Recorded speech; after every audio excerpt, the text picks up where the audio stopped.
15 August శుభాకాంక్షలు. 8వ స్వతంత్ర దినోత్సవ శుభాకాంక్షలకు అందరికీ పలుకుతూ ఈరోజు మన జయశంకర్ భూపాలపల్లి జిల్లాలోని అంబేద్కర్ స్టేడియంలో గౌరవ ఎమ్మెల్యే గారు మరియు కలెక్టర్ గారి ఆధ్వర్యంలో స్వతంత్ర దినోత్సవ వేడుకలు జరుగుతున్నాయి. అయితే ఈ సందర్భంగా జిల్లాలోని వివిధ డిపార్ట్మెంట్స్ అంతా కూడా వాళ్ళ స్టాల్స్ నిర్వహించడం జరిగింది. అయితే ఇక్కడ మనకు ఈరోజు కొంచెం భిన్నంగా ఉన్న స్టాల్ దగ్గరికి వచ్చి మనం వాయిస్ తీసుకోవడం జరుగుతుంది. సహజంగా ఎన్ని శాఖలకు సంబంధించిన స్టాల్స్ ఉన్నాయి. అయితే ఇది ప్రజలకి ఖచ్చితంగా మరింత గొప్పగా తెలియాల్సిన అవసరం ఉంది. కాబట్టి నేను ఈ స్టాల్ కి సంబంధించిన ఇన్ఫర్మేషన్ నేను తెలుసుకుంటూ మీకు తెలియపరుస్తాను. నమస్తే అండి. ఇప్పుడు ఇది ఈ నూనెలైనా లేకపోతే ఈ ప్రోడక్ట్స్ అయినా మీరు ఎప్పటి నుంచి వీటిని తయారు చేస్తున్నారు? పబ్లిక్ లో దీని యొక్క అవసరం ఎంత ఉంది? ఇప్పుడున్న ప్రస్తుత పరిస్థితులలో మార్కెట్లో హెల్తీ ప్రొడక్ట్ అనేది దొరకట్లేదు. దాన్ని దృష్టిలో పెట్టుకొని ఒక మంచి ప్రొడక్ట్ ఇద్దాం జనాలకు అనేటువంటి ఆలోచనతో ఈ వుడ్ ప్రెస్డ్ ఆయిల్ అనేది నేను చూజ్ చేసుకోవడం జరిగింది. ఇప్పుడు మనం వాడే రిఫైన్డ్ ఆయిల్స్ వల్ల చాలా హార్మ్ఫుల్ కెమికల్స్ తోని ఇది రిఫైన్డ్ ఆయిల్ అనేది తయారవుతుంది. దీనివల్ల మన బాడీకి చాలా అనారోగ్యం పాలయ్యే అవకాశాలు ఎక్కువ ఉన్నాయి. కాబట్టి ఈ రిఫైన్డ్ ఆయిల్స్ లో వాడేటువంటి హెక్సాన్ కానీ ఫాస్ఫరిక్ యాసిడ్ కానీ వివిధ రకాలైనటువంటి ప్రమాదకరమైనటువంటి కెమికల్స్ వాడడం వల్ల అవి చాలా మన బాడీకి ఇబ్బందికరంగా ఉంటుంది. అందుకనే దాన్ని దృష్టిలో పెట్టుకొని ఈరోజు న్యాచురల్ గా తయారైనటువంటి ప్రాచీన కాలంలో తయారైనటువంటి గానుగ నూనెలను చూజ్ చేసుకోవడం జరిగింది. ఇది న్యాచురల్ గా ఎంజైమ్స్ కానీ విటమిన్స్ కానీ మినరల్స్ కానీ న్యాచురల్ అరోమా సహజంగా యాజ్ టీజ్ గా మనం ఆయిల్ ను ఎక్స్ట్రాక్ట్ చేయడం వల్ల యాజ్ టీజ్ గా అందులో ఉన్నటువంటి పోషకాలు అనేటివి న్యాచురల్ అరోమా సహజ సిద్ధంగానే మనకు లభిస్తుంది.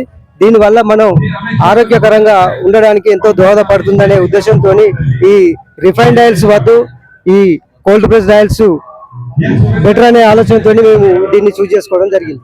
దీంట్లో వాడే ఇంగ్రీడియంట్స్ తయారీ ఎట్లా చేస్తూ ఉంటారు? యంత్రాల, ఎద్దులతోన ఎలా జరుగుతూ ఉంటాయి? ఒక మంచి గానుగ నూనె అంటే ఇప్పుడు మన లో ఆర్పిఎం లో మనం దీన్ని మన ఆయిల్ ఎక్స్ట్రాక్ట్ చేయడం జరుగుతూ ఉంది. దానివల్ల ఆయిల్ వచ్చే పద్ధతిలో ఎలాంటి హీట్ కూడా జనరేట్ కాదు. అలా హీట్ జనరేట్ అయినట్టయితే దాంట్లో ఉన్నటువంటి న్యాచురల్ అరోమా అనేది కిల్ అయ్యే అవకాశం ఉంటుంది. పోషకాలు అనేవి నశిస్తాయి. తద్వారా మనం తీసుకున్నా కూడా ఎలాంటి లాభం ఉండదు.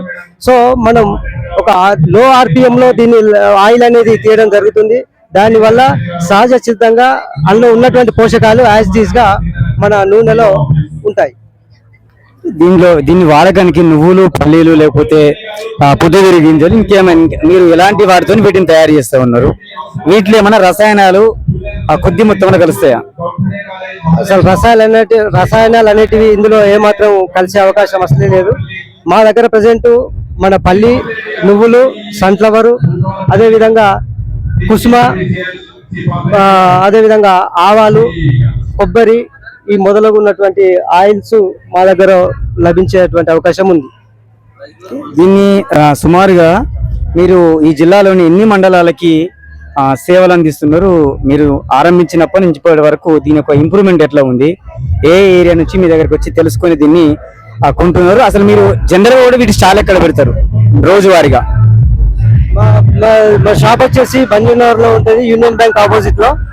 మేము ప్రజెంట్ ఇప్పుడు ఒక 18 సూపర్ మార్కెట్లకు మేము సర్వీస్ చేస్తా ఉన్నాం, వాళ్ళకు సప్లై చేస్తా ఉన్నాం. అదే విధంగా మన వెంకటాపూర్, ములుగు, రేగొండ, గన్పూర్, భూపాలపల్లి ప్రజెంట్ అయితే ఈ మండలాలకు పాల్వంచకు కూడా మేము మా కొలీగ్స్ ద్వారా వాళ్ళకు కూడా మనకు కొరియర్ ద్వారా కూడా మన అందరికి సప్లై చేస్తున్నాం. కంగ్రాచులేషన్. మీ యొక్క ఈ తయారీ విధానం ఏదైతే ఉందో మరింత విజయవంతమై ప్రజలకు చేరాలని కోరుకుంటా. ఇది నేచురల్ గా తయారైన ఇలాంటి వస్తువులు ఏవైతే ఉన్నాయో వాటిని వాడాలి. ఇప్పుడు జనరేషన్ మారింది. ఖచ్చితంగా ఈ జనరేషన్ లో మనం తెలుసుకోవాల్సింది ఏంటంటే ఆరోగ్యమే మహాభాగ్యం అనడమే కాదు, ఖచ్చితంగా మనం నిత్యం తీసుకునే బియ్యం నుండి మొదలుకుంటే వంట సామాగ్రి, కూరలో ఏదైతే మనం వాడుతున్నామో ప్రతి ఒక్కటి కూడా క్వాలిటీగా ఉంటేనే మనం ఆరోగ్యంగా ఉంటాం, మన తరాలకు ఆరోగ్యాన్ని అందిస్తాం.